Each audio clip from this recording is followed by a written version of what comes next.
اعوذ باللہ من الشیطان الرجیم بسم اللہ الرحمن الرحیم۔ السلام علیکم ورحمۃ اللہ وبرکاتہ۔ کیسے ہیں آپ سب؟ امید کرتی ہوں سب خیریت سے ہوں گے۔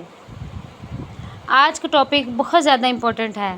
آج میں ایک ایسی چیز کے بارے میں بات کرنے جا رہی ہوں جس نے ہمارے ذہنی اور قلبی سکون سے ہمیں محروم کر دیا ہے۔ قرض ایک ایسی آزمائش ہے جو انسان کو ذہنی اور قلبی سکون سے محروم کر دیتی ہے۔ جی ناظرین، کیا آپ بھی قرض کے بوجھ تلے دبے ہوئے ہیں؟ کیا راتوں کی نیند اور دن کا سکون غارت ہو چکا ہے؟ یاد رکھیں، اسلام نے جہاں حقوق العباد میں قرض کی ادائیگی پر سختی کی ہے، وہیں اللہ کے نبی صلی اللہ علیہ وآلہ وسلم نے ہمیں وہ راستہ اور دعائیں بھی بتائی ہیں جن پر عمل کر کے ہم پہاڑ جتنا قرض بھی ختم کر سکتے ہیں۔ آج کی اس ویڈیو میں ہم قرآن اور حدیث کی روشنی میں قرض کی وجوہات اور اس سے نجات کا مسنون طریقہ جانیں گے۔ تو سب سے پہلے بات کرتے ہیں قرض کیوں چڑھتا ہے۔ قرض چڑھنے کی بہت سی وجوہات ہیں، جن میں ہم پہلے بات کرتے ہیں نمود و نمائش کی۔ دوسروں کو دکھانے کے لیے اپنی حیثیت سے بڑھ کر خرچ کرنا قرض چڑھنے کی وجہ ہے۔ پھر آتا ہے برکت کی کمی، مال میں حرام کی آمیزش یا شکر گزاری نہ کرنا قرض چڑھنے کی وجہ ہے۔ پھر آتا ہے غیر ضروری اخراجات، ضرورت اور خواہش کے درمیان فرق نہ کرنا قرض چڑھنے کی وجہ بنتا ہے۔ پھر آتا ہے نیت کا فطور۔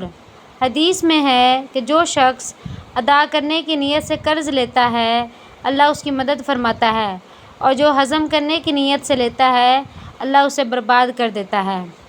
تو اب ہم دیکھیں گے کہ قرض کو ہم ختم کس طرح کر سکتے ہیں، قرض سے ہم نجات کس طرح حاصل کر سکتے ہیں۔ تو سب سے پہلے آتا ہے سچی توبہ۔ اگر قرض فضول خرچی کی وجہ سے چڑھا ہے تو اللہ سے معافی مانگیں۔ نمبر 2 ہے ادائیگی کی پختہ نیت۔ اپنے اخراجات کم کریں اور تھوڑا تھوڑا کر کے قرض ادا کرنا شروع کریں۔ پھر آتا ہے استغفار کی کثرت۔ قرآن کہتا ہے کہ استغفار کرنے والوں کے لیے اللہ رزق کے دروازے کھول دیتا ہے۔ نمبر 4 پہ آتا ہے نماز کی پابندی۔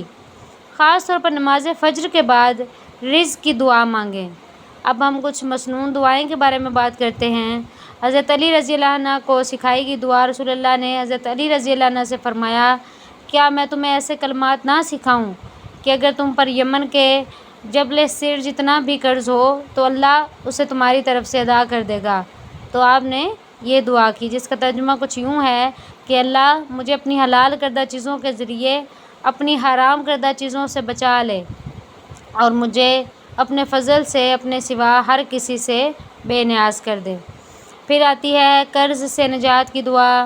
اس کا ترجمہ کچھ یوں ہے کہ اللہ میں تیری پناہ مانگتا ہوں فقر اور غم سے، عاجزی اور سستی سے، بزدلی اور کنجوسی سے، اور قرض کے غلبے اور لوگوں کے دباؤ سے۔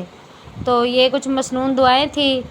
اگر ہم پر قرض ہے تو ہمیں یہ پڑھنی چاہیے۔ اللہ تعالیٰ آپ کو ہم سب پر اپنا خاص کرم کرے، ہمیں فضول خرچیوں سے بچنے کی توفیق دے۔ اللہ تعالیٰ جو ہے وہ ہمیں قرض سے نجات دے، ہم تمام انسانوں کے لیے آسانیاں پیدا فرمائے۔ ایسی مزید ویڈیوز دیکھنے کے لیے میرا دین چینل کو سبسکرائب کرنا بالکل نہیں بھولیے گا۔ ملتے ہیں نیکسٹ ویڈیو میں، تب تک اپنا خیال رکھیے گا۔ اللہ تعالیٰ آپ سب کو حفظ و امان میں رکھے۔ اللہ حافظ۔